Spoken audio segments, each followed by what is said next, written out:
and scheduled for release in 2019. Please join me in welcoming Dr. Lorenz.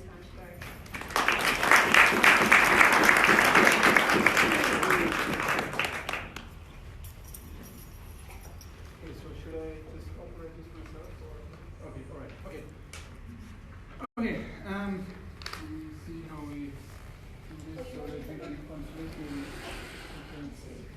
this way? So yes. Am I not in the way of the camera and everything? Okay. Okay, oh yeah, sure. Okay. So yeah, I don't think I have to use that one. Okay, so can you, everybody hear me? Yeah. Okay, all right. So thank you, Ilani, for introducing me, and thanks to the Friends of Ilani Palace for hosting me tonight. Thanks to Executive Director Kippen Leobachu, who's in the audience. Thank you for, and of course everybody else, all the staff members who were involved here setting this up for me. I mean, I really appreciate that. Thank you very much. Okay, so my talk today is about the Royal Order of the Star of Oceania.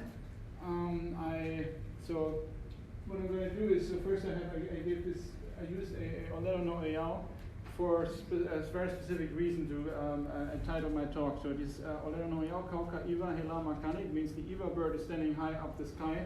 I mean, the Iwa bird is high up in this. If the Iwa bird is up in the sky, it will be a windy day. So it's one of, like many of these Olero no Eyao, it has many layers of kauna. And one of those layers that it was actually used in, and I'll get to there later in the presentation, to describe the position of the Hawaiian Kingdom in Oceania in the late 19th century. It was actually part of a newspaper editorial, and so I think in a way this I don't know, already epitomizes this situation that the Hawaiian Kingdom found itself in the late 19th century, and this royal order was kind of in a similar way, like in a different way, but essentially expressing the same thing, namely Hawaii's status in Oceania. So that's why I choose this. Now, my presentation will consist of three parts. I will first give a short overview of the history of royal orders in general, because a lot of people here today in Hawaii are not too familiar, because how this actually, what these royal orders actually are and what they symbolize and how many there are and all this. So I'll give a short introduction about the history of royal orders and specifically the Hawaiian orders. Secondly, I will give a historic overview of how Hawaii saw its position in Oceania, how that evolved, how Hawaii's position in the Pacific during the 19th century. And then last, I will just give a description of the royal order, of the physical description and also the membership, pretty much all that I have found out in my research. And of course, like everything else, I don't claim to be an authority on this. I'm just, I'm doing research, I'm finding things, so we will have a question and answer and also comment section if any one of you has things that they might contribute that I might have missed, and please be welcome to do so later in the Q&A session after the presentation. Okay? So my first part, the history of royal orders in the world in Hawaii. So first of all, we need to have a little understanding of these royal orders, and most of you are familiar, you've seen them in the galleries, but what's the actual history? Where does this come from, to have these little crosses and whatever as royal symbols? So essentially the history goes back to the Crusades, the early Middle Ages, when there were these orders. So an order is actually an order. Just the term order. An order is a religious order. It's essentially a monkhood in the Catholic Church, right? All the way since shortly after Christ. Now, in the Crusades, we had for the first time monks, like religious people, who went into kind of a military formation in order to conquer the Middle East, essentially, from the Muslims. So then we had not just orders, but we had military orders, or orders of chivalry, like meaning orders of knights. So these people were essentially, they were monks and knights at the same time. There were these guys, conquering the Middle East for a while. And so there were several of these orders. One of them was the Knights Templar. I have just historical, not original pictures from that time, but I was just Googling Knights Templar, so nothing really special. And then there were others. There was the Order of the Holy Sepulchre. There was the Knights of Malta later. Then there was the Teutonic Knights. So several of these orders. So that's essentially where it came from. And part of their symbolism was that they had these cross symbols on their armor, and also they wore badges with those crosses. So that's really the origin of all of this. Now, later in the Middle Ages in Europe, we had royal orders when kings of these European nations, they would create these national orders of knighthood in order to kind of honor their own, in this feudal system, to honor, to give kind of honors to their dependents, to the lords that were to be under them.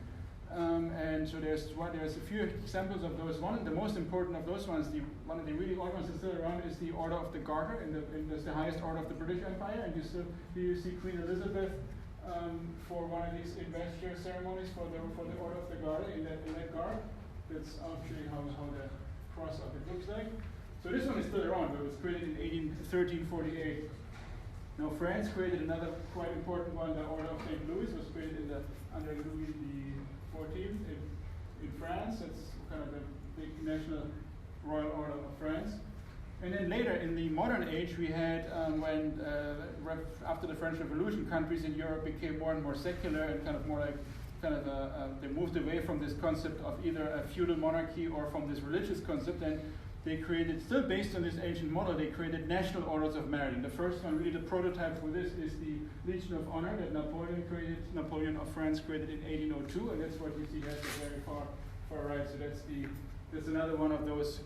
And now you have to see, like in the 19th century, that's essentially how Western monarchies and even non-monarchies would communicate with each other by awarding each other these kinds of orders, and awarding these orders as both as orders of merits for their own citizens and also in between diplomats. And so this is, in this setting, then the Hawaiian Kingdom, trying to model itself after essentially a European monarchy, then kind of copied this concept of royal orders and created its own national royal orders. And so on the next slide, we will have just an overview. There were altogether 7 royal Hawaiian orders in the 19th century. And some of them are well known, and two of them are not really that well known, so I will just present all of them here real quickly. So the first one was the Order of the Cross and Crown.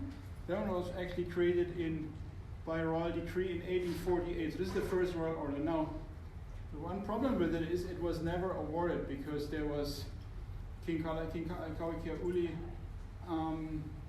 He created it, but then he felt kind of had mixed feelings about it and never actually awarded it to anybody. Now, we also don't know exactly how the insignia, like the symbols of this order, might have looked like. I suspect that it was this order, because there are several pictures of Kauikeaʻuli that shows him with this kind of. It's not very detailed, because even if you zoom in on these paintings, you don't really see that much details on it. But it is a kind of an 8-pointed star with a red center, and then on this kind of red ribbon.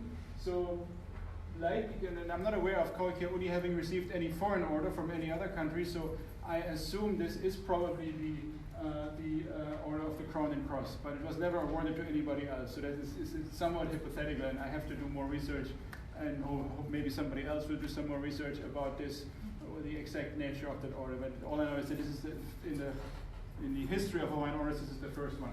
Now, the second one, that's another one that's really not well known, is the Order of Arosi. That's one that I will actually have a whole slide and tell you more about it, because it has to do with the genealogy leading to the Royal Order of the Star of Oceania. So I'll just put that on hold for now, just to have it here in the list. Now then we have the 5 ones that are actually the ones that are most well known, and each of the following 5 ones, if you get a chance to visit the Iolani Palace galleries downstairs, you will see insignia of all of these 4. All of these 5. And so then number 3 would be the Order of Kamehameha, founded in 1865 by Kamehameha V. So that's kind of that's how it looks like. It has the K in the center, a blue circle around it that says Eho Okanaka, and then the Maltese cross. So it's obviously influenced to some extent by the Legion of Honor design of France, I think, and several other European orders probably. The Hawaiian crown on top of it. Note that the Hawaiian crown is not like a European crown. It has special elements. It has spikes that actually have the form of coral leaves. These are spikes that are, they're ordered like a European crown, but they're actually, with them in detail, they're actually leaves of coral. Number 4 is the order of Kalakaua. Kalakaua is the monarch, the one single monarch who created more orders than anybody else. He created 4 new orders. And the first one he created was in 1875, right 1 year after his being elected to the throne. He created the Order of Kalakaua after himself. This is actually the first one that has explicit Hawaiian cultural symbolism in it, because it still retains this kind of Maltese cross, but there's 4 pulo'ulo'u here, these, the sticks with the kapa ball, and then there's a kahili in the center. So it's very kind of much more culturally symbolically Hawaiian than the other one. And then it says Kalakaua and the election of the date of his election, February, forgot which exact date it was, 12th, I think, February 12th, 1874. Okay, so this is the second one. This is number 4. Then number 5, again, King Kalakaua, a few years later, in 1880, he created the Order of Kapi'olani.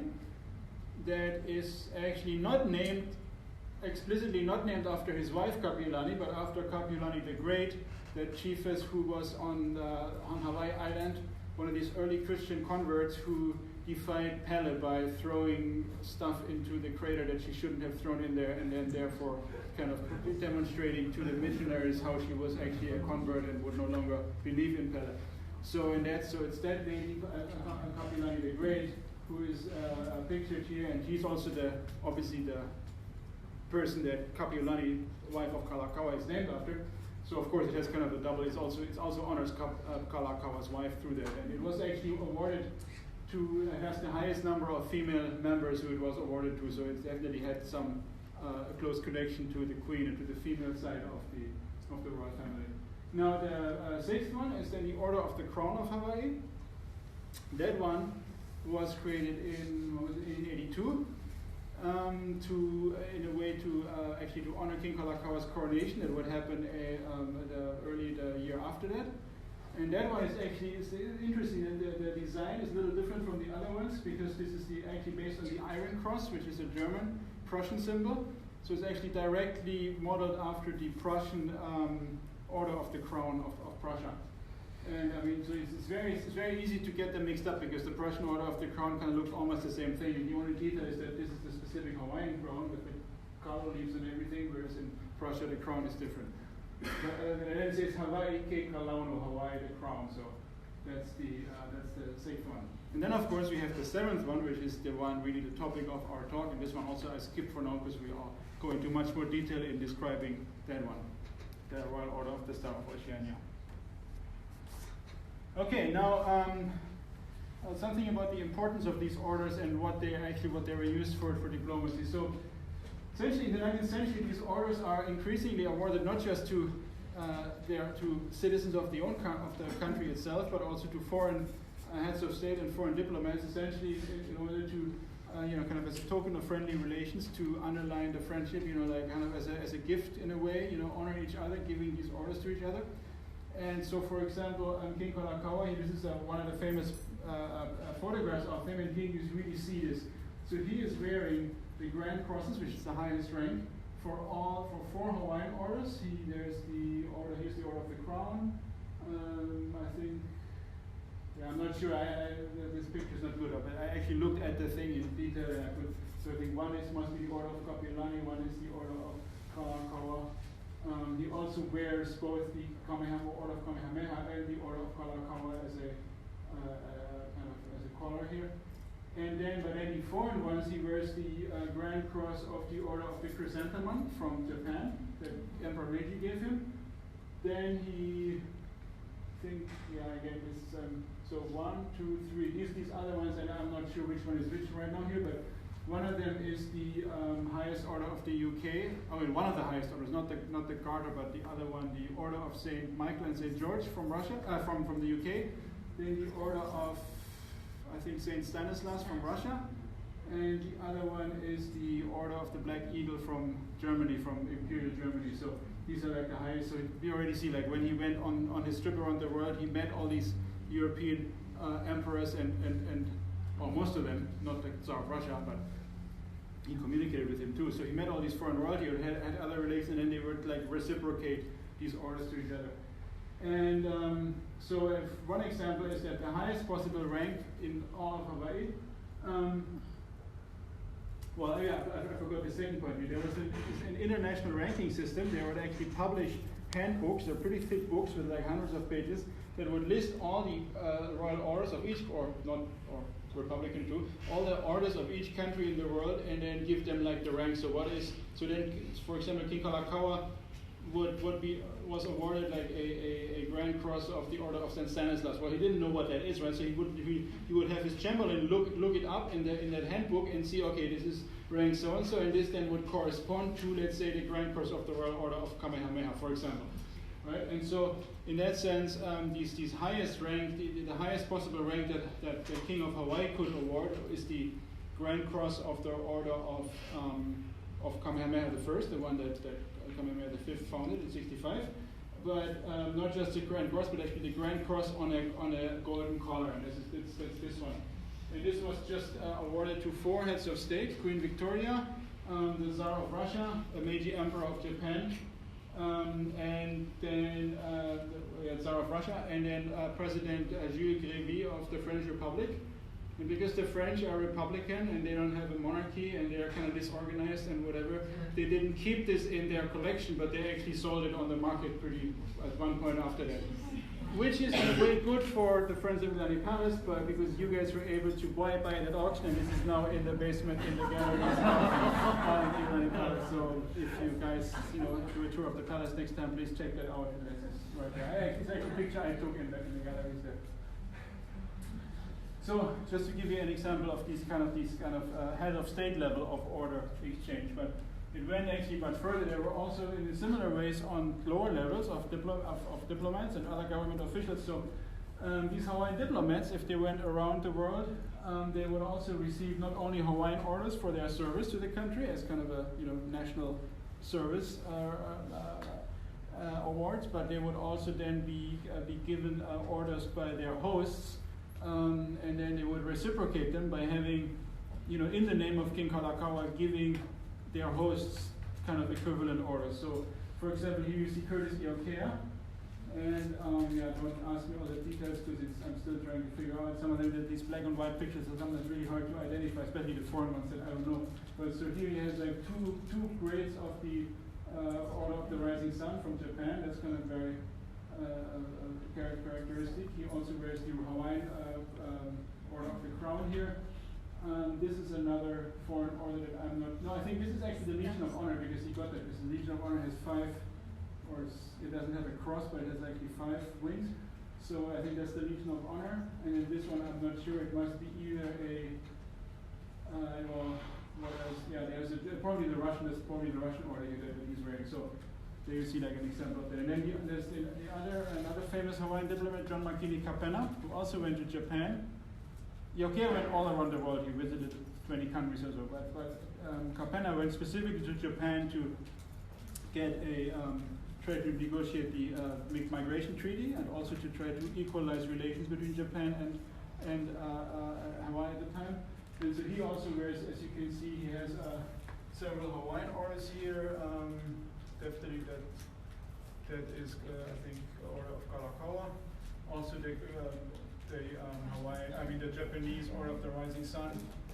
And then again, several other ones that I haven't identified. Because this picture is actually not even a good, it's like a super, not a good quality, so it's hard to figure them all out. But, so just to give you examples of how these orders were actually used and what's kind of the importance. I mean, besides just being beautiful little jewels that you see in these glass cases today, but actually just get a sense of what the purpose of these orders was in the 19th century. Okay, now we come to our second part of our presentation here, and that is the Hawaiian policy that actually led to the creation of this last one, the very last one, the Royal Order of the Star of Oceania. So let me first start with, so obviously Star of Oceania has to do with Oceania, meaning the Pacific Islands, right? Hawaii is, after all, not in Europe, not in the American continent, but it is in Oceania in the Pacific, right? So very early on, from about the 1850s, Hawaii So first of all, I mean, for those who don't know, the Hawaiian Kingdom had over 100 consulates and embassies. Well, they didn't call them embassies at the time. They called them legations, which is what today would be an embassy, and consulates, which today still would be consulates, all over the world. So I mean, almost every major city in the world had at one point a Hawaiian consulate. You know, or any medium city in the U.S., whatever, St. Louis, New Orleans, you got a Hawaiian consul there. Or go to Glasgow in Scotland, go to whatever, Liverpool, like all of them, there were Hawaiian consuls everywhere. So the Hawaiian diplomatic network was really encompassing the entire world. Now, in the Pacific Islands, that is true as well. From the 1850s onwards, they had Hawaiian consuls in many of the major Pacific Islands. I'll just have a few of these letterheads or stamps, stamps from different letters here that I came across in my archival research. So here, this is a Hawaiian. Some of them are hard to read because the wax seals especially. So this is Kanikele Hawaii Ma Auckland, Hawaiian consulate in Auckland, right, New Zealand.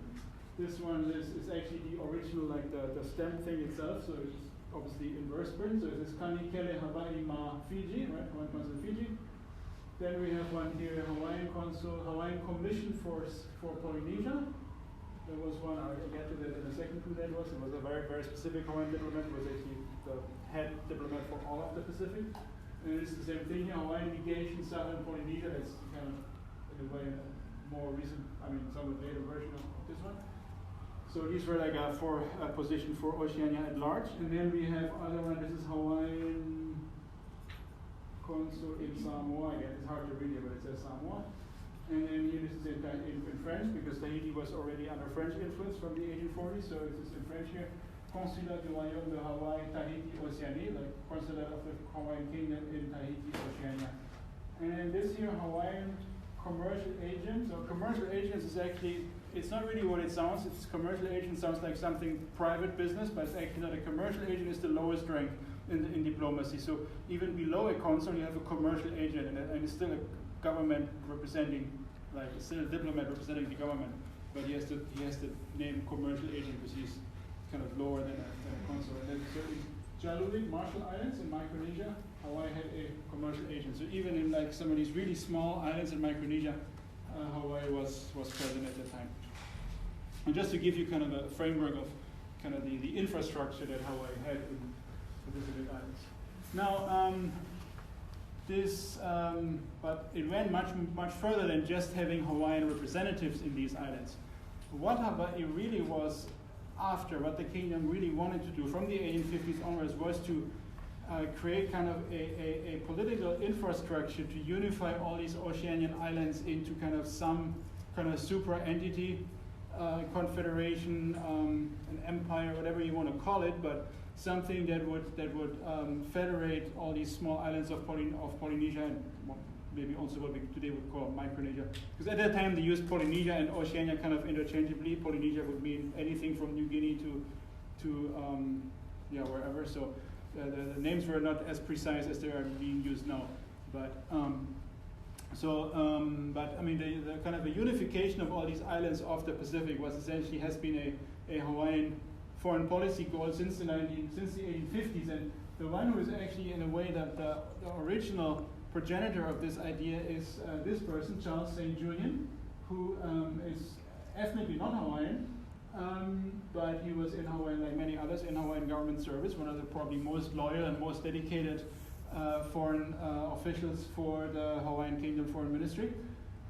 So he was Hawaiian Consul General in Sydney for all of the Australian, at that time British Australian colonies, and also the commissioner to the independent chiefs and tribes of Polynesia.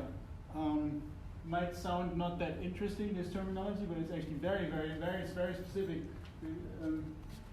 These terms, the chiefs and tribes, it's actually what they're doing here is the Hawaiians are using the Western political system, the Western system of international law, and they're extending it.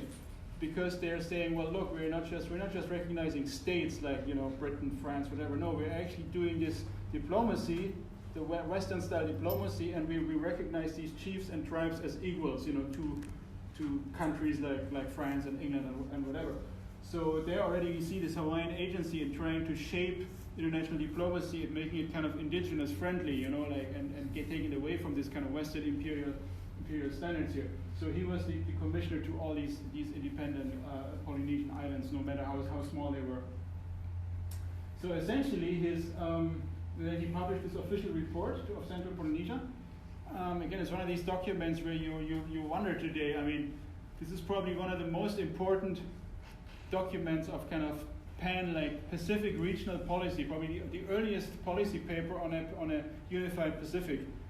And it sits in there's I think 2 copies in the state archives and 1 copy in the UH library, and I'm not aware of anybody having read it in the last 20 years, or has cited it in any academic paper. So, I mean, there's so much stuff out there from the kingdom you don't even need to learn Hawaiian to read this. This is actually in English because he didn't speak Hawaiian. He was based there in Sydney. He wrote it in English, but nonetheless, it's like a really, really interesting policy paper. And so what he argues in that is that Hawaii, if Oceania was unified under Hawaiian leadership, and I'll just give you a few quotes just to tell you what kind of vision this guy was, and how much the Hawaiian kingdom officials were kind of how much self-confidence they had at that time. They were saying, so we would be this unified Oceania under Hawaiian leadership would be a power in the world.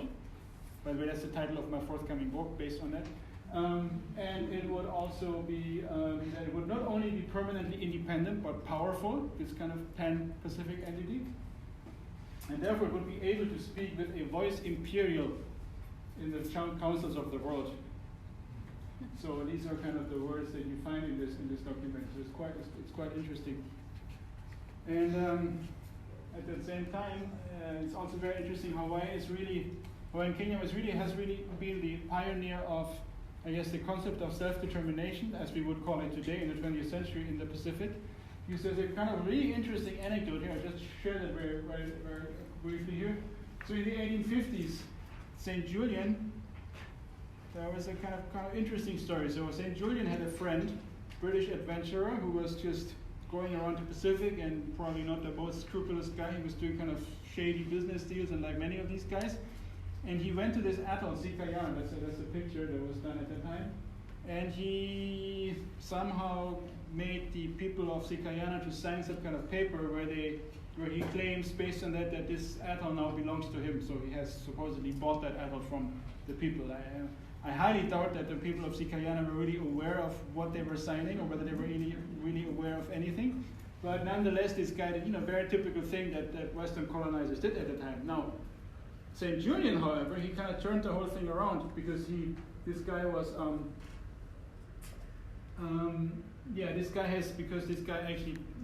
this adventurer passed away, and St. Julian was his heir, because he had no other descendants. St. Julian is they were, I think, business partners at one point. So somehow St. Julian, the Hawaiian consul, ended up with owning this supposed claim on this atoll that was kind of came together through these dubious circumstances. And now what did he do? He wrote to Kamehameha IV and said, look, I have this atoll, and I'm here to extend Hawaiian influence in the Pacific. That's my job as the Hawaiian Consul General. But I got this atoll here. So that's how, I give this to the Hawaiian Kingdom, and Hawaii now will have a colony overseas, right? It's 3,000 miles south of here. And Kamehameha IV then accepted that and said, yeah, well, that's wonderful, but we can't just take over these people because some Western guy had claimed to have bought the island. No, we actually have to go there, and we have to make these people vote on whether they want to become part of the Hawaiian Kingdom or not. Kamehameha IV sure would love them to be part of Hawaii, but he would have them vote, give them the choice. Now, mention this is all in the 1850s, so I'm not aware of any country in the world, anybody ever raising this possibility, even remotely, that people should be able to vote on where their island should belong to. That's something that came with in the 20th century, the United Nations. You have the decolonization committee that pushes for that, all of that. That's kind of 20th century things. But having in the 1850s, when all you had were empires conquering like native peoples and putting them under their rule, having somebody actually make the suggestion is like really, it's such an advanced kind of political thought that they had in Hawaii.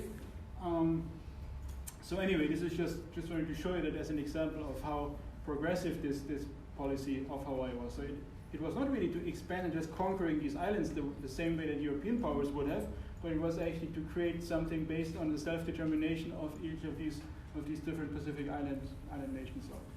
Now, in the case of Sikayana, the project did fail because at that time, Kamehameha IV, Hawaii was still not that wealthy. They didn't really have a navy. They didn't really have they were all discussing this in Honolulu, and they were discussing it with their consul in Sydney, but they didn't have the means to actually get to this atoll, have these people vote, and then actually implement this policy. So eventually they kind of let it go and didn't really pursue it anymore. And probably the people of Sikayana never really knew what was going on with their island anyway during that time. But nonetheless, I think it's important to mention this because it really shows kind of the progressiveness of Hawaiian leadership at that time. Now, in this context, we have this Hawaiian Second Royal Order, which is very obscure. Most people in Hawaii even Hawaiian historians, I think most of them have no idea that this order even existed. So that's the so-called Order of Arosi. It was founded by Saint Julian himself in the mid-1850s. And now the name, so Arosi is an indigenous name of the island, which at that time was mainly called in Spanish San Cristobal. Today it's called Makira because in the Solomon Islands you have several, it's Melanesian, it's very diverse. You have different ethnic groups. So on one end of this island, the natives call the island Arosi. On the other end, they call it Makira. So for some reason, today they took the name of that other end of the island, how they call the island. But at that time, Saint Julian used the name that they use on the western end of the island, Arosi. And it's next to Sikayana, so because it had to do, there was another one of those questionable purchases that this friend, Ben Boyd, his friend of St. Julian had done, and St. Julian inherited, so he wanted to, again, use the name of this island in the Solomons for this Hawaiian Order of Merit that he created. So he created it when there was the statutes for the reward of those who have materially aided the social and political advancement of any Polynesian government or people. So again, you get this idea that not to colonize these islands, but to actually help them develop, and become something like similar to Hawaii, and then create this pan-Pacific entity. And then Kamehameha, so even though it was created as kind of as a private enterprise by St. Julian, just by himself personally, but then because he was the Hawaiian consul, he wrote back and forth to the government in Honolulu, Kamehameha IV, and then later the V. And then they accepted, so Kamehameha IV, I forgot it should be Kamehameha IV, the same one like before, I forgot the digits here. Kamehameha IV accepted sovereignty over this order in 1860. So in 1860, it actually did become the second Hawaiian, official royal order of the Hawaiian Kingdom. And the thing is, I've never seen actually how the insignia itself, I've never seen one of those little metal things. The only thing is there's a wax seal that was being done that shows how it looks like. It was done on some of these official correspondences about awarding the order to people. And we have a picture of, because it was mainly St. Julian's staff at the Hawaiian Consul General who was awarded this order, not really too many other people. And for example, this guy, Edward Reeve, who then was St. Julian's assistant and later successor, there's a picture of him, and you see in this little corner, he wears this little cross here. So it's kind of a cross that has double crosses kind of at the ends of each cross. So that's how it looks like. And then it has a Latin motto. That was a common thing. Most of these royal orders had mottos in Latin at that time. Hawaii didn't do that really. Most of them were more in Hawaiian than in Latin, but in most, things like the order of most of these European orders, they had their inscriptions usually in Latin. And so this motto is quite interesting. Ne tentis aut per vice, which means don't try unless you want to go all the way. So it's kind of a nice, again, these guys were so full of self-confidence at that time, thinking that they could do like the Hawaiian, they could make the Hawaiian Kingdom kind of a big regional power by doing all of this stuff, and they were, making those kind of statements. So quite a nice thing to know. And now let's fast forward for a couple decades, 1880s, King Kalakaua's time.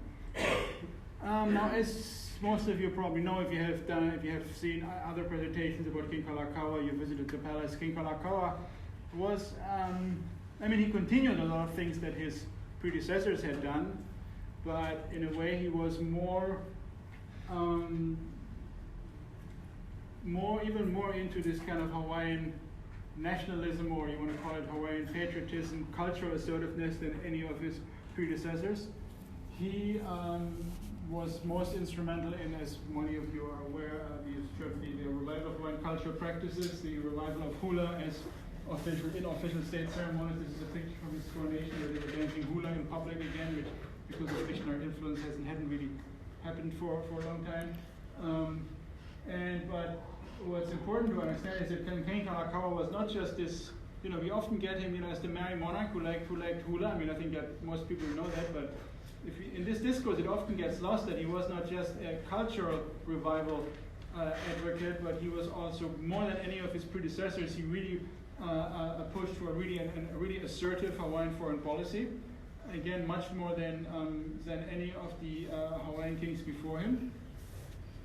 And he had probably, again, more than any of the monarchs before him, even though, as I said, already the third, the fourth, and the fifth were, starting that with, coming the stories I just shared before. But definitely under King Kalakaua, it became kind of a kind of national Hawaiian policy to have this kind of sense of kuleana for all of Oceania. So that definitely became part of the main component of Hawaiian foreign policy during his time.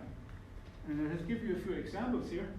So in 1883, King Kalakaua, who at that time was mainly advised by Walter Murray Gibson, another one of those Haole political leaders in Hawaii who was actually was a patriot, was very much on the king's side. One thing I think we shall never forget is that should not go into this simple dichotomy, like there's the Hawaiians and there's the Haulas, one the bad guy, the other one the good guy.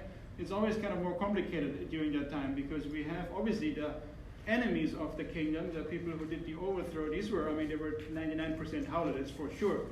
But there were many Haole in the kingdom who were actually not like that at all, who were actually very much on the side of the kingdom and of their Hawaiian monarchs, and some of them actually actively promoting kind of these assertive native policies. And one of those I mentioned was St. Julian back in the 50s, and one of them in the 1880s during King Kalakaua's time was Walter Gibson. Now, in 1883 they issued a protest, actually signed by him because he was foreign minister, but certainly I think both of them has probably a hand in doing this.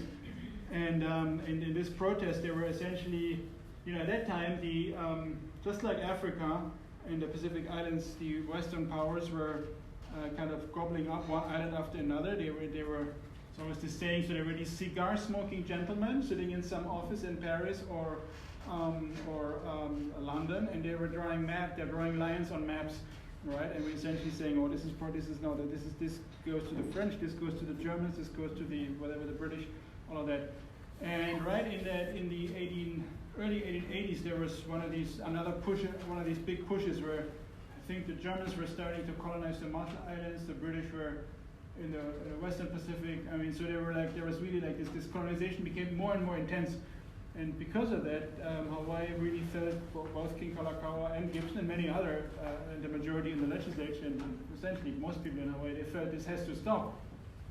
And so Hawaii sent this protest, and it is sent it to all governments in the world. And it's essentially, I don't need to read the whole thing, but it says essentially that the Hawaiian kingdom has, is one of the most progressive nations in the world. And these other islanders are Polynesians just like Hawaiians, and they could just do the same thing. Why don't we just let them develop modern nation states just like Hawaii? They can do as well as we. I mean, we'll help them a little bit as Hawaiians, but they will do the same thing. They will become modern nation states. They don't need this Western colonization to, because that was always the argument. These are primitive people who need the help, right, of Western civilization. And then so King Kalakaua and Gibson said, well, look, I mean, we have electric lights in our palace. We have streetcars. We have all of that. We're not colonized by anybody. Why would you say that the Maori need the British to do that to them? Why do the Germans say they need to go to Samoa to bring them quote-unquote civilization. Well, they can just develop it just like we in Hawaii. We have built a palace and street lights and all that. So that was essentially the argument here. And then and because Hawaii already has all of this, it has international recognition. It is part of the global network of diplomats. It has embassies everywhere. It is recognized. Nobody at that time, nobody threatened its independence.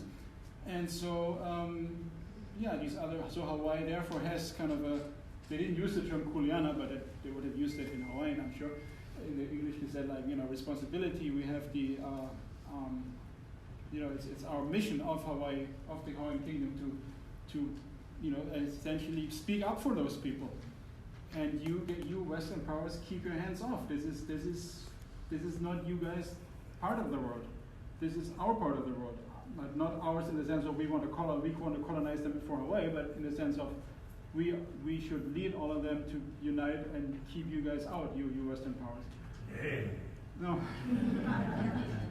Now what's interesting is that this one, just a little anecdotes, because I, like some other historians here in the room, I guess, I spend most of my life, sitting in archives and reading documents and those kind of things, and sometimes it's really it might be boring for some people to think that kind of stuff, to do that kind of stuff, but I mean the most rewarding thing is always like if you find like one of these documents that you have kind of maybe you know from before, or maybe you have even never known it before, and you read something like this and you can touch it, and you know that this is what King Kalakaua actually signed, this is what Gibson signed,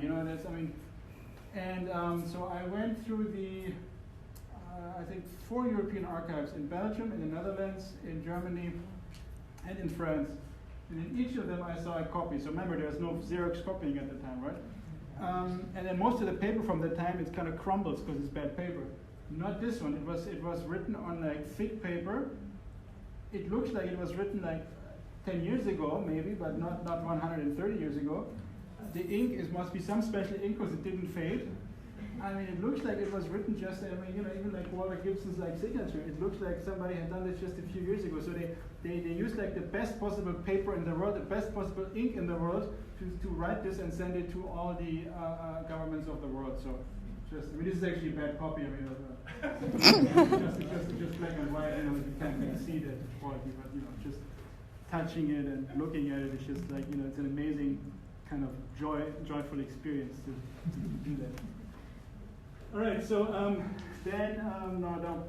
until now we just have been kind of theoretical, because all of this is just writing, right? You write stuff and you send it, and you do this and that, and you discuss, and you write papers, and you write books, and whatever. Now in 86 to 87, and then again during Kalakaua's time, this whole thing became actually concrete, and they actually started implementing this policy. So in late 86, King Kalakaua sent a diplomatic embassy consisting of John Bush. Some of you might know John Bush because John Bush is the one who published one of the versions of the Hi'iaka Ikapoli Opele story in one of the newspapers, and he published quite a lot of other stories. He was really famous as a newspaper publisher. Nono Silva writes a lot about him among other people, and but he was also a Hawaiian politician and a Hawaiian diplomat, which is what most people don't know. It's not that well known about him. So he was the Hawaiian ambassador, and then his secretary Henry Poor, the one right next to him. So these were both Hapa, part Hawaiian, part Hawaiian people. And then they were here on this picture you see with King Malietoa of Samoa, and then some Hawaiian Navy officers. And then they had the first ever Hawaiian warship, the HHMS Kaimiloa. And so all of this they were sent to Samoa in a sense to protect Samoa, because Samoa at that time was very fragile. It had elected its king. I mean, Malietoa is one of the title holders. They elected him king, but it was kind of tenuous whether he would actually be able to kind of keep kind of a monarchy, kind of keep that together. And then these European powers were just standing there, like hungry wolves, waiting to kind of make their move. There were the Germans, the British, and the Americans, and so right in this middle of this kind of pretty weak government by Malietoa, and then the Hawaiians were sent there to essentially strengthen them and tell the world, implement this policy, tell the world off, like this is this is something that the Samoans should do themselves. We Hawaiians, because we're their cousins, we should help them. But you guys all get off. That's none of your business here. So that's essentially the point why they were sent there. And no, they did in a way have success, because in February 87, Maile and Bush signed the Treaty of Political Confederation between Hawaii and Samoa. This is the original. Hard to find because it's actually misfiled in the archives. You don't find it in the treaty file. You got to it took me years to locate this and actually find it. But this is the Samoan side of the ratification of. So the way treaties work, you have two parties. They negotiate, and then they sign, and then they send it back to each of their government to ratify, and then the monarch of each country or the head of state signs it, and then they exchange ratifications, and then the treaty is valid. So this is the Samoan ratification document, which of course, because it was signed in Samoa, it was done just like a few days later. The Hawaiian ratification took a few months because they had to send it back to Hawaii and then send it back. This is the the Samoan ratification document. It's all in Samoan, but there's an English translation and a Hawaiian translation. Official English and official Hawaiian translation. Essentially, it says that Hawaii and Samoa agreed to form a political confederacy, to have King Kalakaua as the head of both countries in a way, but Maile remains king of Samoa, but under some kind of overlordship of King Kalakaua. And the Hawaiian kingdom would actually help. They would send some Hawaiian bureaucrats who would be experienced in running the government, because some Samoans at the time didn't have too many people who were experienced in this kind of Western-style government. So they sent somebody from the Hawaiian Ministry of Finance and Hawaiian policemen, just kind of technocrats from Honolulu who knew how to run a modern government to help the Samoans out, essentially. So that was part of the agreement. But then keep this all under a kind of Polynesian confederation of which Kalakaua would be the head. So that's essentially what this says. Signed here by Maile or the Tupu of Samoa, Maile the king of Samoa. And also the secretary, William Coe, who is any of you is familiar with Queen Emma, not Queen Emma of here, but so-called Queen Emma of Samoa. That's her brother, Emma Coe, and that's another Hapakasi Samoan, American father, Samoan mother. And then you have all these, you have Lele Mamea, who is the Minister of Interior in Samoa, and then you have all these different chiefs from the different districts of Samoa that all signed. Many of them were literally signed their name, others were not, and they had an X and somebody writing their name for them. So this is, in a way, the first success story of this Hawaiian policy, actually having Samoa sign a treaty of confederation with Hawaii. And now comes this beautiful Olera no Eao in here. So I'm just gonna put this together here to little patchwork here of images. But so this is a really interesting newspaper article, and it's going to be published in the new issue of Palapala, Journal of Hawaiian Language, the one that just did the new Hawaiian Language Journal of UH, and I translated it and edited it, and it's going to be a little piece of mine in there. This year's issue probably comes out later, end of the year or so. And so essentially, in April 87, Honolulu resident W.L. Bishop, still haven't identified him. He is definitely not part of Charles Reed Bishop's family, and neither part of Sereno Bishop's family, like the evil bishops, none of those two. But he is, there were actually two other bishops who were British and American who were naturalized in the mid-19th century. So it's probably, I assume it's the half Hawaiian son of one of those, because his Hawaiian is so good, and he actually talks about, us dark-skinned people and whatever, so I'm sure he's part Hawaiian himself. And it's probably the son, I assume, of one of those two other bishop people that were naturalized. But anyway, he writes this guest editorial, and it's like, it's a wonderful piece of, if you wanna read kind of a geopolitical analysis, like hardcore political science, and you want to read it in Hawaiian, then that's the thing to do. This is absolutely wonderful, and it's hard because it's a long thing. I can't really read even the whole translation here; would take way too long. But essentially, he advocates for the Hawaiian Kingdom. Says the Hawaiian Kingdom is a regional power now in the Pacific, Here's actually that.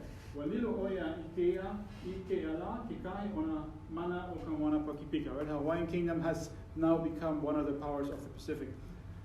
And because of that, we should, like Hawaii should take an active leadership in the Pacific.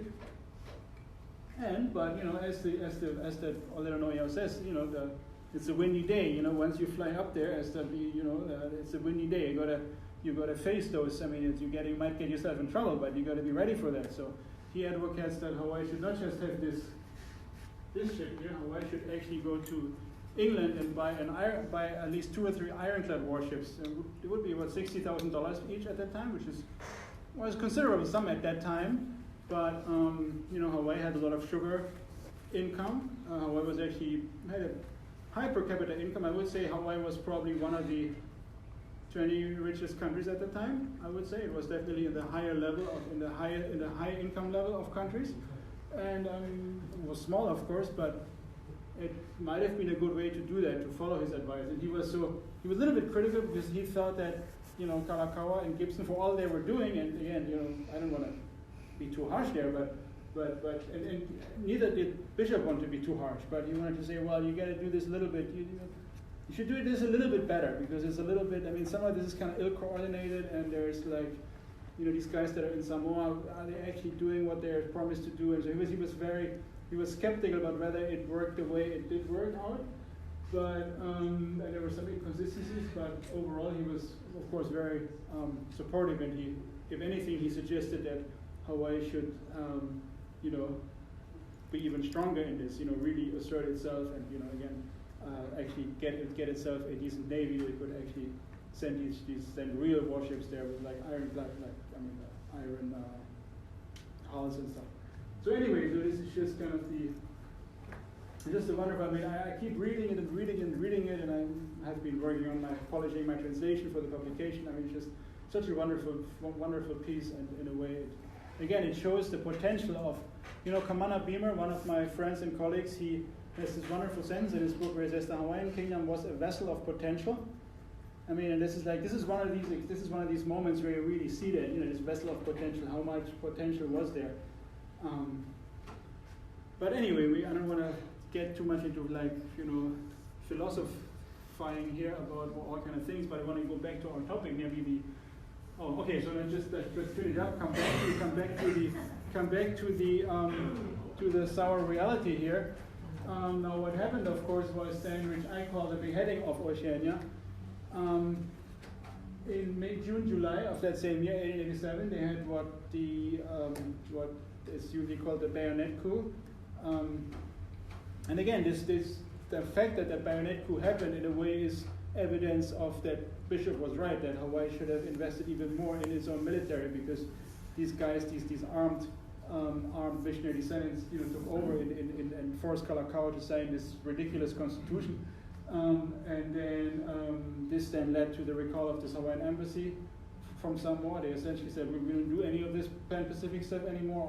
All Hawaii should do is get closer to the U.S. That's essentially what the guys were saying, were forcing Kalakaua to say, essentially. And then at the same time, then once the Hawaiian warship was withdrawn, then the Germans immediately came with their warships and just took over Samoa. And they kidnapped Malietoa, took him hostage all the way to Germany, and eventually they tracked back, and then, you know, it went back and forth for another decade. But in 1900, the Germans actually did take over western half of Samoa. And well, again, this is not a talk about the overthrow and the supposed annexation, all that. We have had other people in this series discuss that in more detail, so I just want to leave it here. But essentially, these were the beginnings of worse things to come. So the kind of forcing the end of Hawaii's Pan-Oceania policy was essentially the harboring of more worse things to come in the 1890s, which I don't want to talk about now. But now let's get to the Royal Order of the Star of Oceania, actually, which now I have given you a context. What Hawaiian foreign policy was in the late 19th century during Kalakaua's time, how Hawaii related to the rest of the Pacific Islands, and now you can see like the context in which then Kalakaua created this order to really symbolize or epitomize, which is one of these fancy academic terms, I guess, this kind of policy. So we have the statutes of the order. They were published first in English in late '86, and then a few months later in Hawaiian.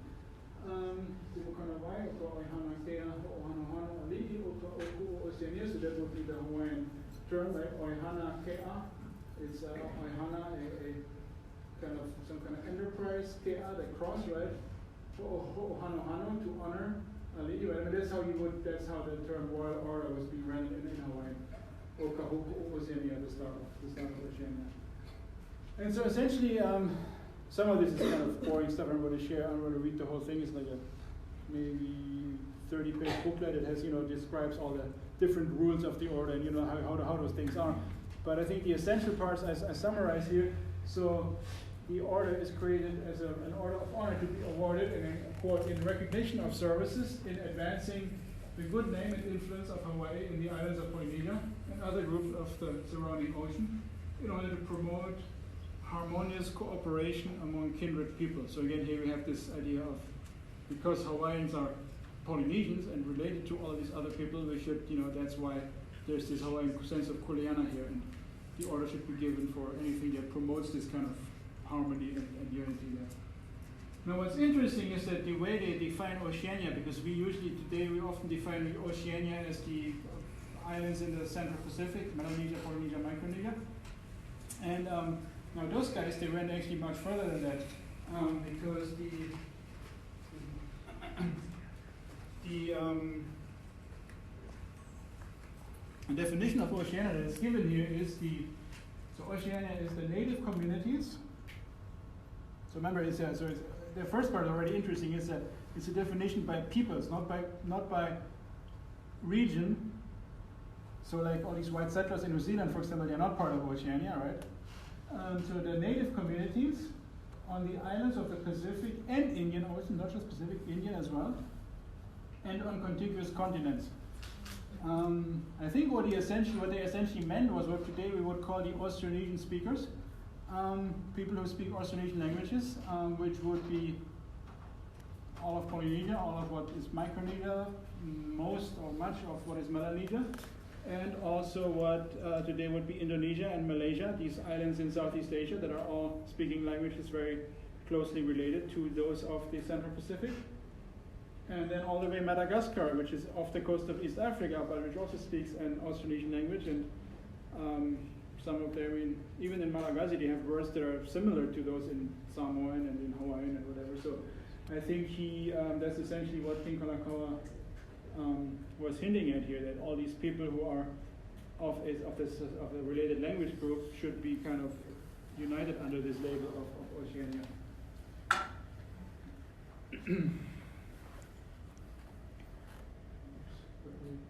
Okay, now what's happening here? Okay, the insignia. So insignia is the fancy term by, if you talk about royal orders, about these kind of metal things, yeah, these things that you wear. That's called insignia, right?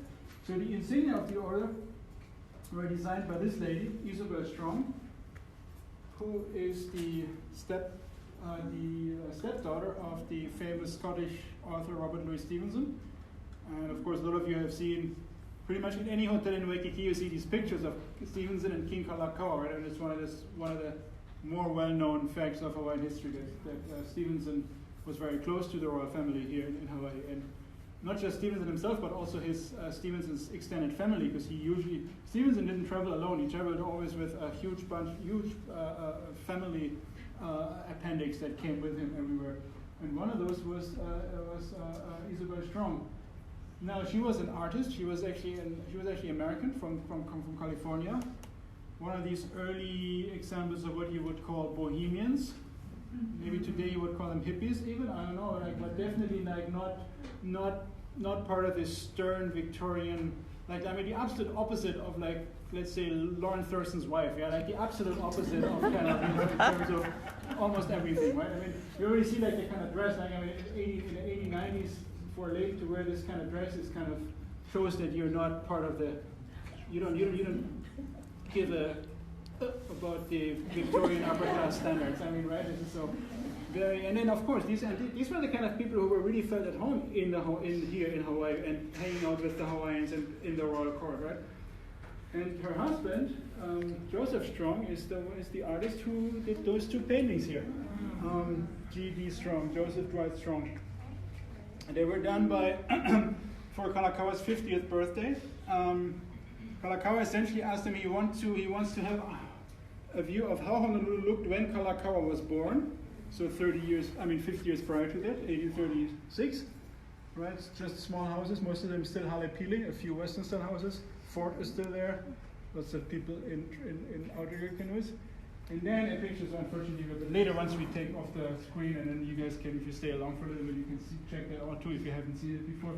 This one is like during Kalakaua's 50th birthday, like in 1883, when you have a lot of these modern buildings and all these big ships everywhere, and just showing how Honolulu has, I guess, progressed or grown in the 50 years of King Kalakaua's life. So anyway, so I just want to give you a context of who this lady was. And it's definitely a good artist. Like again, a really advanced this kind of Art Deco style, which is like for the 1880s. I mean, really early. I mean, really advanced for that time. I think many of her artwork. And so the design she did here is essentially it's a 5-pointed star. Interesting. Note the absence of any Christian symbolism. Like all these other orders have some kind of cross structure. This one doesn't. Also, the colors are interesting, green and red, like colors that are not very common in the royal orders of the time, because most of them were like kind of, rather had this kind of red and blue, and like red and blue. Usually, most of these kind of Western countries had it in their flags too. So it's kind of interesting to choose like a very deliberately different color that's kind of makes it very distinct, very different from the other orders. Of course, like the structure here, so you have like the kind of like a leaf, like a palm leaf, right in here. These green parts. And then essentially the symbolism is here, you have the sea, and over the sea is this beacon. Yeah, that beacon radiates out, and you have these 6 stars. I'm not sure, unfortunately there's no really good description, like detailed description of this. Like, and I would love to see like a description by herself, like writing like 3 pages of why she chose all of these things, but unfortunately I haven't seen it. All I have is like a short description in this brochure, in these statues. But it says essentially, so again, the number 6, I don't know why it's 6 specifically, but it's just, I mean, the symbolism is clear. It's Hawaii is that beacon in the middle. That's the hope for all these other Pacific islands that, can kind of guide them in trying to remain independent and avert Western colonialism. Okay, now we get into the different 7 ranks of the order. So these orders, most orders had, in the 19th century, had several ranks, which the medieval ones didn't. Like the Order of the Garter has only 1 rank. It's you're a Knight of the Garter or you're not. But then later orders, like the Legion of Honor, for example, has like 7 degrees. And most of the 19th century orders have these different degrees, and this is exactly how the Order of the San Oceania was set up. So you have the highest rank, which is the Grand Cross. The Grand Cross, you wear one of these things on your chest, right? It's chest star, and then you wear a big sash. And then you have another kind of thing hanging down here. So that's the Grand Cross, the highest rank. Second rank is the Grand Officer. You have a star like this, but it's a little bit smaller on your chest, but no sash. So that's the second rank. Third rank, Officer. You have one of these little stars that kind of hangs from this little hook, and then it's actually there's a ribbon that you wear around your chest, around your neck. It's kind of like a necklet, like a lei in a way. And then so that's the officer. Oh, shoot, I forgot. There's one more right there. I apologize. So there's Grand Cross, Grand Officer. Sorry, so in between there is a commander here. So this is the commander, which has that one in the larger size. And then below the commander is the officer, who has the same kind of thing on the necklet, but in smaller size. So that's the officer. And then the lowest rank is that of companion. So as a companion, you see this is like much simpler structure than this one. And this one is just on this little ribbon that you just put on your uniform or whatever your jacket. So these are, and then there are also 2 more ranks: the first class medal and the second class medal. So these would be just kind of medals, kind of like coins that would be kind of just little coins that you could put on your jacket. And these ones would be given out for just kind of military officers as part of their, in a way, like for certain years of service. So these ones would all be given for like special occasions, because it's a special person or it's a foreign diplomat and you have, or whatever, or somebody who did something exceptional for the kingdom.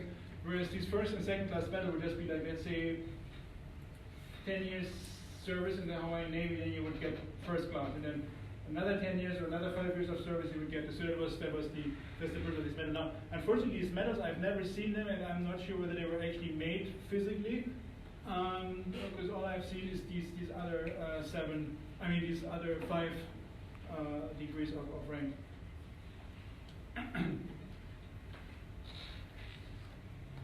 And so now we go through the recipients. Unfortunately, there's a little booklet that was published a few years, many decades ago. Sorry, just want to show you this. So there's a little booklet here that was published in the 1960s by Gordon Metcalf, Hawaiian Royal Orders. And that one is actually quite useful. It's not necessarily complete, because at that time, there was no internet, and this guy went through the archives and looked at all kind of things and compiled a lot of things, but there's still there's mistakes in there and omissions. But essentially, it lists for each of the Hawaiian Royal Orders, it lists all the recipients, everybody who got those. Again, it's not complete, but it's a good start. So we go after. So just show you, for each rank, I'll show you who the recipients were. And if I was able to identify them and have a picture, I have that here. So the Grand Cross, again, remember this is the cross and then the sash with the other little star here. That one was given out only once, and that was given to His Majesty Malietoa Laupepa, at that time King of Samoa, in 1887. Now, this is the same picture I pulled before, where he sits on the ship next to the Hawaiian ambassador. There's a little interesting detail here. What he wears here, anybody can see that. The outline of this cannot be that one, right? You see there would be much more kind of a starry kind of thing, whereas this one is kind of rectangular. So I looked at it, and I zoomed in on had the State Archives make like a huge copy from me, and I was able to look into. So this is actually the star of the Grand Officer of the Royal Order of the Crown, which he never got by legally by documentation. So my suspicion is here what happened is because Bush, the Hawaiian ambassador, he was awarded the Grand Officer of the Order of the Crown. So because they were sitting for this photograph, and he had just been made Grand Cross of the Royal Order of the Star of Oceania, but these things were made in Paris. It takes a while to ship them first to Hawaii and then ship them to Samoa. So he probably wouldn't have gotten it till like a year later. So, but for this photo, this is the King of Samoa. He just got awarded the highest rank of this new Hawaiian Order. They couldn't just have him sit there without anything on his chest. So I guess Bush took off the one from his chest and put it on, just so that they have a prop there to make the photo look nice. So that's the only way I can think how this could have happened. But anyways, so these are the funny little details that if you do like intense research, you find these kind of things, and they make you smile. How like in all of this very regulated, very structured kind of Victorian culture. You just do like simple things like that. You just break the rules because you wanna because you wanna be nice. You don't wanna have him on a photo without any medal, right? I like that kind of simplicity of things. Anyway, so next rank, the Grand Officer. Was given out twice, and only twice. The first, Sidney Hoffnung, he was the Hawaiian Consul General in Sydney, much later, not during St. Julian's time, but on his successors, and also then Charles d'Affaires, which is like the second rank after ambassador, a really high rank, like a kind of Hawaii's, like today you would call it Hawaii's ambassador in London. And he got it in 87. Unfortunately, I don't have a picture of him. I don't know how he looks like. And then also in 87, Paul Neumann, and he is quite famous because he was a German Jew, actually Jewish German from Eastern Prussia. And he was Attorney General under King Kalakaua. And then he got that in 87 while he was Attorney General, but then he also later became the lawyer for Queen Liliuokalani, and he's the one who drafted the assignment of 93, that famous thing where she says, I hereby yield my authority under protest until such time as I am reinstated as the constitutional sovereign of the Hawaiian Islands. But this famous statement, he helped her draft it as her legal advisor. And he also defended her when these crooks took her into this so-called military court in 95. He was there to try to help her and defend her. So he's one of those other great heroes of Haole heroes of the kingdom. So he got that grand officer rank. Now, next rank, commander. So there were a few people. Henry Armstrong, Hawaiian Consul General in London. I don't know who. I don't have a picture of him. This one is quite interesting. Colonel James H. Boyd.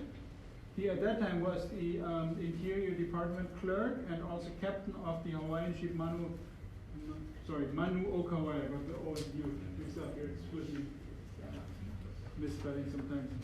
That's the kind of stuff that the autocorrect doesn't catch because it doesn't catch Hawaiian words. That's why. Sorry about that. So he is the Hawaiian captain who claimed he was sent up by Kalakaua earlier in '86 to go to all these northwestern Hawaiian islands and make sure that each of them is being claimed for the Hawaiian kingdom. So he essentially helped Hawaii to kind of reassert its territorial sovereignty over the entire island chain. And so essentially for that he got knighted to be like the commander of the Royal Order of the Star of Oceania. He is also the older brother of I forgot his first name, but that Boyd who was in Italy together with Wilcox and then came back with Wilcox. That's the older brother of him. So that the Boyd family, I think they are the same as the current Hawaiian Boyd family. I think these are ancestors of that family as far as I know. And then also W.H. Cornwall, who was at that time a legislator, and he was later the Minister of Finance under Liliuokalani. He was part of this last cabinet together with Parker and Colburn and Peterson, the last cabinet that the Queen had before the Thurston and his gang did what they did. So he got it, and then the other ones, I just don't know. I mean, they're in this book, but I don't know who these people were. C.W. Maois, C.O. Nagayama, I assume a Japanese government official, probably, because they were doing a lot of the negotiations about immigration and stuff. Count Axel Wachtmeister, a Swedish nobleman. Again, I don't know what his relationship was with Hawaii. And then these other two people, Hugh Madsen, and then probably a Frenchman, Magnac. I don't know if that's probably the family name, no first name given here. So again, I mean, this is, there's a lot of research, a lot of time a lot of research here that's left to be done, to identify all these people, who they were. And then one rank lower, the rank of officer. We have three people who got that rank. Major James W. Robertson. He was at that time the bookkeeper in the Chamberlain's office. And later he became, under Liliuokalani, he became Chamberlain himself. Chamberlain means the guy who runs the palace, so essentially predecessor of Kippen in a way. So,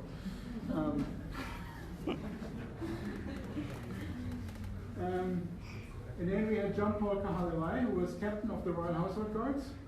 Again, I wasn't able to find a picture. I'm sure it exists among his descendants or in the archives. I just wasn't able to find it online.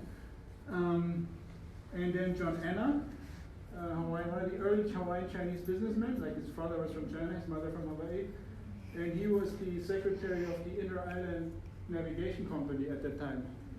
So it's another thing that people don't realize, because there is often this idea that the kingdom was great, blah blah blah, but the economy was all in the hands of howlers, right? How many people have heard that story, that kind of saying, right?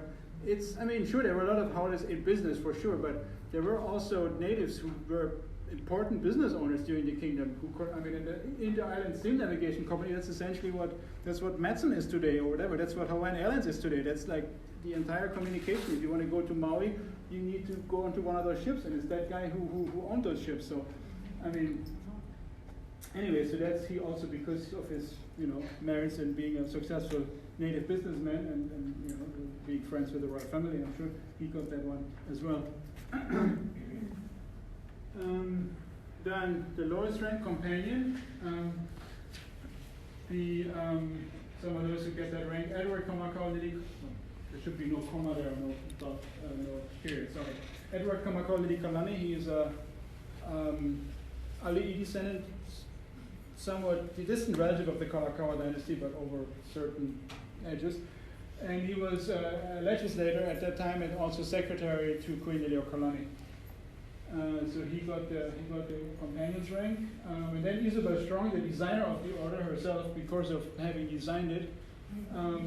And actually for another thing too, because I read her memoirs, she was a designer, but she was actually, because she was a woman, and at that time, this macho society, Victorian age, nobody suspected a woman to do something important. She was the one who helped, smuggled notices between Gibson, Kalakaua, and other people during the bayonet coup, when you had these armed Honolulu rifles, these armed Howler missionary gangsters on the streets everywhere. And then they cut off communications. They cut all the telephone lines, like you do if you do a coup. And then nobody could communicate. And then she was passing like little written messages between King Kalakaua and Gibson, and between some of Liliuokalani, all these friends. She was the one doing that. And so because of, of course, this was later under the bayonet, post-bayonet, these guys were in control. So Kalakaua couldn't say he gave her the order because she did that for him. But she knew that it was not just because she was the designer, but also because she had done these important services for the king and for Gibson, actually just to save Gibson's life essentially, because they wanted the bayonet people, they wanted to actually lynch Gibson. They wanted to put him like on a lantern pole someplace. So she helped that, she saved him in a way. And then who else we have here? W.H. Reinhold, I don't know what name that is, but he was the editor of the Paradise of the Pacific magazine, the one that now is Honolulu magazine, which was founded under royal patronage in that time, so he got that. I don't know who Henry Heyman is. Henri de Varigny, he's interesting, he's a Frenchman. He's actually the son of a Frenchman, Jean de Varigny, who was previously Hawaiian Minister of Finance and then of Foreign Affairs under Kamehameha V. And then he went back to France. And somehow his son visited later to Hawaii or whatever, I don't know. So I don't know the story behind it, but that's his. And then these are all French Navy officers. Certain Denis Bene Aziz, Ash Tuyet, S.A. Balmi, and Ash Zagrif. So again, it's probably a visiting French Navy ship, and each of them got a little medal probably during that time. And the other people, J. O. Taylor Stewart, I know who they were. And then Mrs. Corwin, the second, only two women who got it, like Isabel and this lady. So I think I'm pretty much within my time frame. Mahalo for your interest. I hope you learned some interesting stories today, and maybe it'll inspire some of you to research by yourself. There's literally millions of documents of pages all over the place about the Hawaiian Kingdom that have not really been touched. So anybody who wants to pick up and maybe find out who all these other people were who got the order, or welcome to do so. Here's my email, some of the sources that I just, it's important, scholars, but always review your sources, right? So I think these are the materials I used, besides, of course, original documents in the archives. Okay, so that's it. Dr.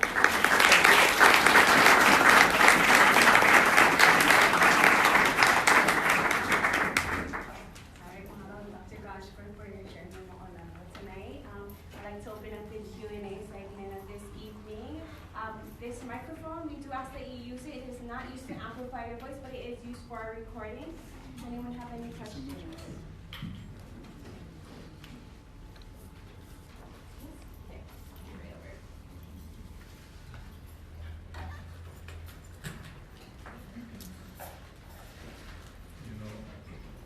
Over the years, I certainly noticed you, and I was constantly questioning, who's that Alii guy again? What's he all about? Do you feel it's truly been worth your time, all the years I've seen you? I'm not sure about the perspective of whether, how important this really is. I'm not sure, yeah? So I found it quite interesting to pay attention to you, and I knew that you were doing something, but is there anyone else that has done anything to this extent, such as you have? Oh, I'm sure. I mean, there's a lot of people who have done similar research. I mean, in this room is, I mean, definitely Dr. Ron Williams, who sits in this room here. I mean, I think he has done probably more than me about, you know, researching details about, you know, kingdom history. All of the people who got arrested in '95. I mean, he's done a lot of research, and I'm sure. I mean, there are other historians too. I mean, Noinoy Silva. I mean, before me, you know, like people in older generations. Noinoy Silva has done a lot of research. Puakea Nogelmeyer, Kian Husai. I mean, there are many people. I don't think I'm the nowhere near the only or the biggest researcher about this topic. And I think what I liked about your, I was wondering how you figure yourself out there, because you seem to be completely unbiased.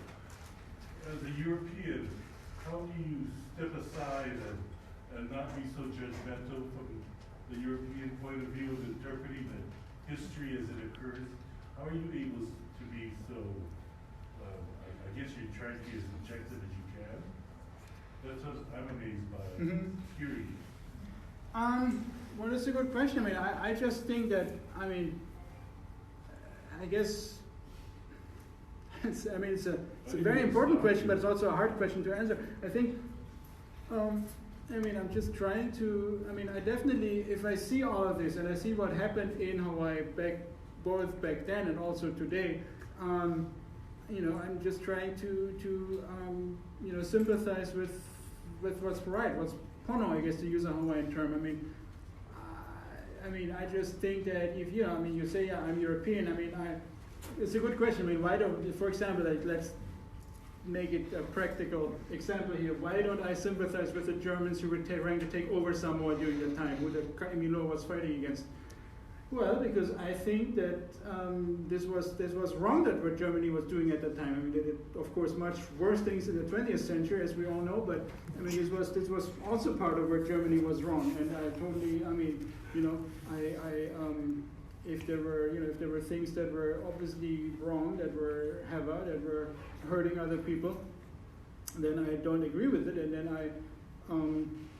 You know, I sympathize with, try to write history from the point of view of those whose voice hasn't really been heard and who have been harmed, you know, afterwards or during that time. And especially here in Hawaii, where we have, you know, these, I mean, because of these bad things that happened essentially after this time, you know, what I've just alluded to, you have so many people today suffering in Hawaii, mainly Native Hawaiians, also others. Yeah, it's just, I mean, I think it's a matter of, you know, just doing the right thing. Thank you. Sure.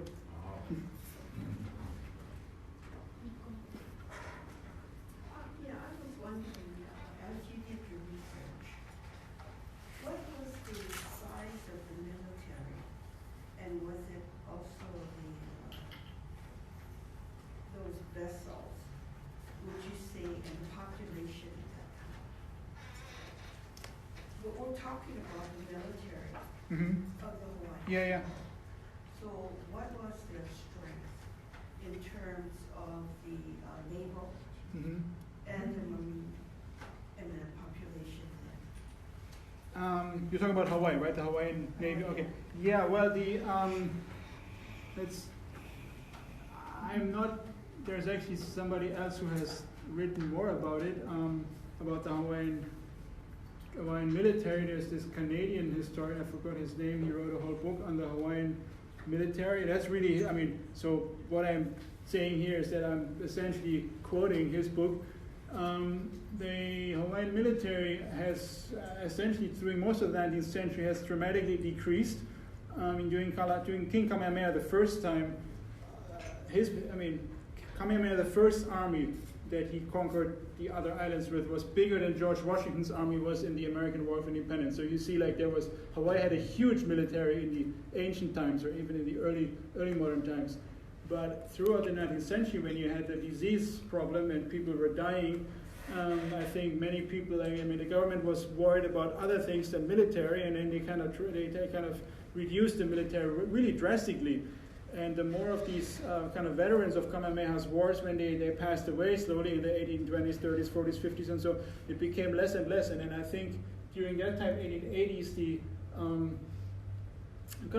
went kind of up and down. But during Liliuokalani's time, right before the overthrow, they had about 250 military, like infantry members here. Navy was not as strong because they essentially had this one ship, the Kaimiloa. Maybe about 100 people or so altogether in the Navy. So it was a very small military, definitely. Now, of course, the overall population of Hawaii was also much smaller than it is today. There was less than 100,000. Probably there was about 40,000 indigenous native Hawaiians, maybe about half or so, 20 or 30,000 more who were non-native citizens, I think, and then there were quite a few other foreigners, Chinese, and so I don't know the exact, I have to look up the statistics, I don't want to say wrong things here, but it was definitely, I think, less than 100,000 altogether living in Hawaii at that time. The military was definitely rather small, and it was, in a way, not a military that they could actually use to actively fend off a foreign invasion with big warships. But that's exactly why they did so much diplomacy. That's why they were trying to make treaties with everybody, having diplomatic relationships with everybody. But in this specific context, it was somewhat different because, like, for example, in Samoa, there was a moment when the Kaimiloa was the biggest warship in Samoa because nobody else had a warship there. So in a way, in these small Pacific islands, you could, this Hawaiian Navy presence, made a difference there because, they were even smaller islands than Hawaii was. So I hope that answers your question. Hey, Kalamai, what flag was that ship flying? That's very interesting. That ship was flying a Hawaiian naval flag, not the national flag, but a special, hard to see here, but I have a much bigger picture here. I have a much better picture. So it had actually it has the Union Jack in the front, just like the Hawaiian national flag. But then it had in this field here, it had a cross Kulo'olo'u and the Kahili, kind of in a coat of arms. There was a specific crest that was created as the Hawaiian naval crest, different from their regular coat of arms. So it is there was a special Hawaiian naval flag that was created. Is there anywhere we can find a better picture of that flag? Yes, it's there's a much bigger resolution of this picture is in this Hawaii State Archive. They have a really nice one that's really, so you can actually see all these in black and white.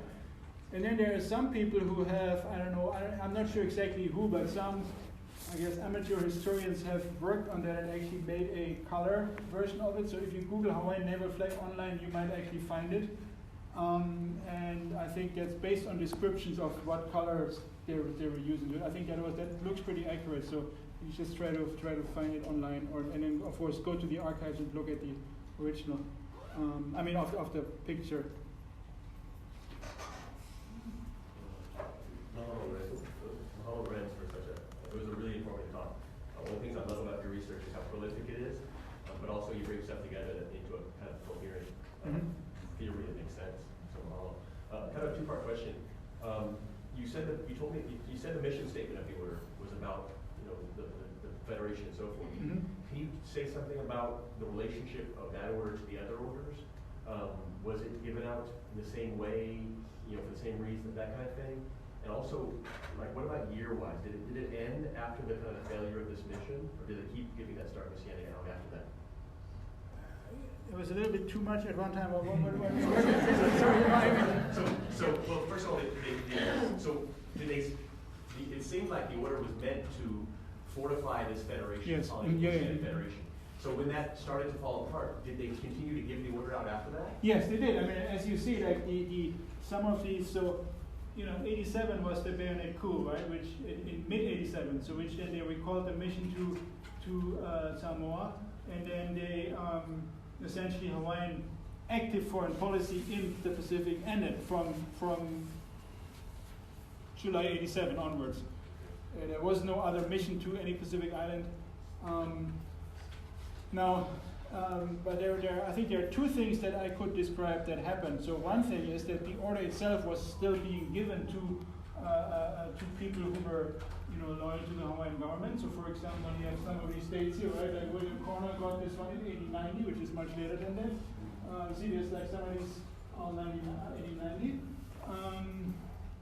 Even when John Anna was given in 88, right? These guys all got it in 88, again after the. So King Kalakaua still gave it to people even after the real mission purpose of it was no longer there, but he still gave it to like domestically to people who with 89 years, all these dates. So that was still given.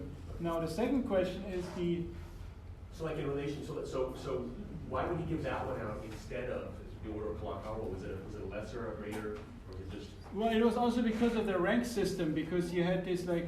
Once you create a new royal order, it goes into this international rank system, and then it's a very intricate system. So you have, for example, you can like really grade them in much. So let's say the officer of the Order of Kamehameha is probably one notch higher than the officer of the royal or whatever, than the commander of the Star of Oceania. And that way you can, because you have this, and you get whatever, you get the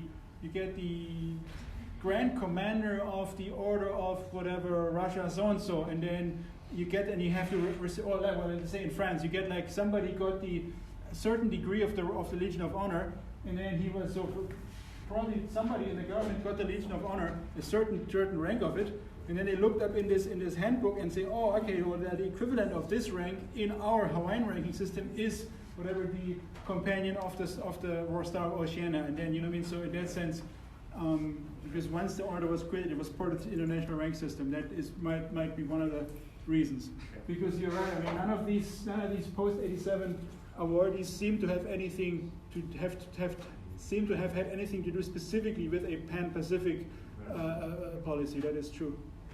Now, the second, just to finish up, in terms of Pan-Oceania policy, it's very interesting. I think in a way, the kingdom after the overthrow went at least for some time underground, as long as the people were still alive.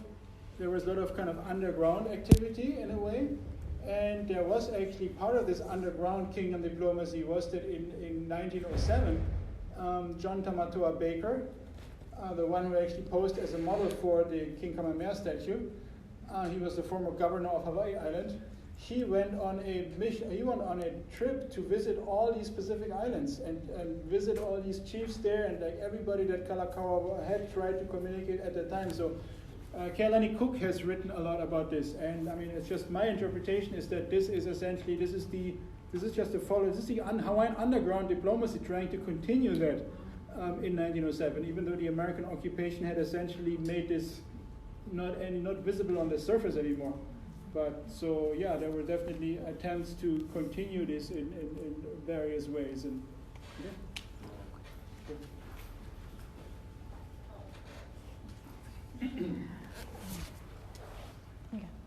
So my question is whether or not. So it sounds like the examples that you give are of people who have received the royal orders as people who are loyalists and benefited the kingdom and the Alii in some way. Were there people who received the royal orders who betrayed their country?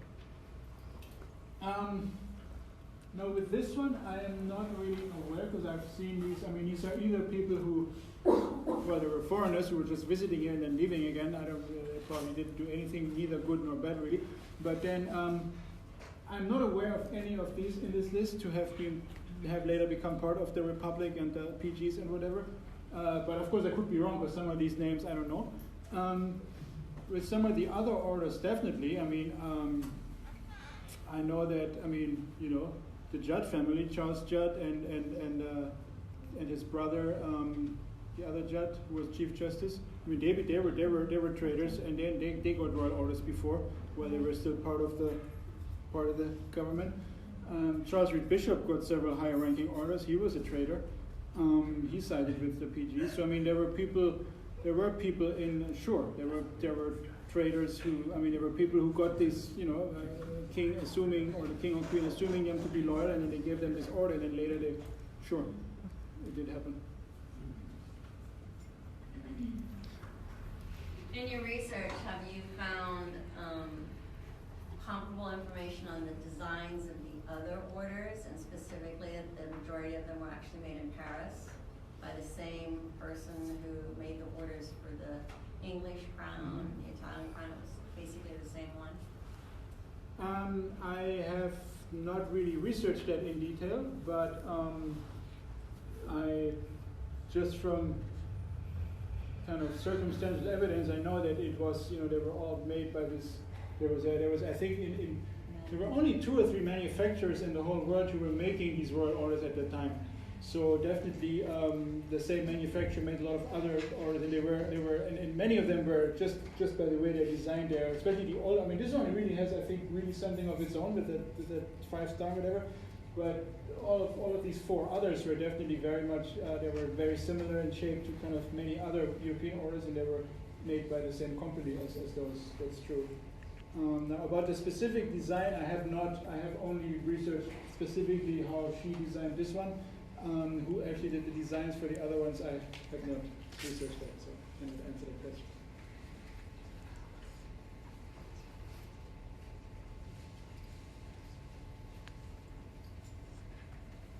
Thank you, Lorenz, for your informative presentation. I would like to go back to the insignia. Maybe I missed it, but what is the symbol under that? Looks like kind of a dagger, or I don't know. Oh, you mean the symbol of the Yes, what's just under the. So, let me just go back to the one where it has the thing really big. This one? Yes, this symbol here, yes. No, just under. Machete. Right there. Oh, is it on it? Is that the machete? That's, I'm not sure. It's not mentioned in the description that I have. It's not mentioned. I mean, it's obviously there, but what exactly it symbolizes, I'm not sure. But thank you for your attention to detail. It's, I will definitely think about this more now. May I ask how you became interested in this topic, and when you traveled to Europe, how you were able to be affiliated with these museums or like these archival locations, and how you found this information? Well, it's a long story how I got involved with this. I mean, I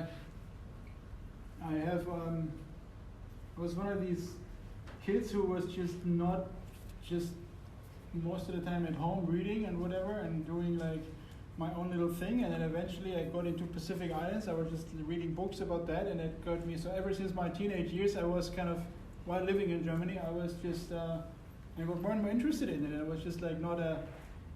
Eventually, it became kind of a passion, and I wanted it, and then I decided I wanted to study it and seriously, and then I went to University of Hawaii to study here, and got my master's in Pacific Studies, and which my PhD eventually. And so, yeah, it's a teenage passion that developed into a kind of lifelong commitment.